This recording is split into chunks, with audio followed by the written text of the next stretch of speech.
Welcome to Luca is a Billionaire, where the only thing I invest in is your answers. In this video, I will explain how to study engineering physics. Begin by strengthening your math. Focus on calculus, linear algebra, and differential equations with regular practice. Pair theory with solved examples to see how equations describe systems. Set aside short daily problem sessions and track progress with simple quizzes. Use a notebook for derivations and a digital folder for simulation files, so you can revisit solutions quickly and confidently over time.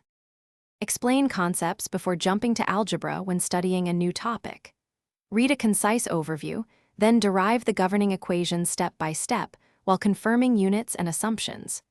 Use limiting cases to test answers and run quick numerical checks to validate results. Talk through problems aloud or teach a peer to reinforce understanding and catch gaps. This approach builds deep intuition and reduces rote memorization, while improving problem accuracy and speed. If you're enjoying this video, please subscribe and like to help the channel grow and get more helpful guides. Quick recommendation: a book called The Simple Path to Wealth offers clear, practical money advice that pairs nicely with an engineering mindset. It helped me think about budgeting for projects and saving for tools, which is useful for students and professionals alike. Check the description for the link and other deals. Now let's get back to the video. Adopt active study habits to make concepts stick and skills grow.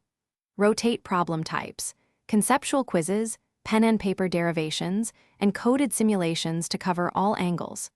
Use spaced repetition for formulas and key approximations, and summarize each topic in one page to crystallize ideas.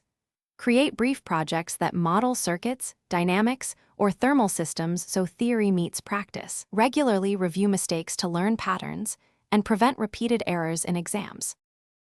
Thanks for watching and please subscribe. It's the best investment you'll ever make.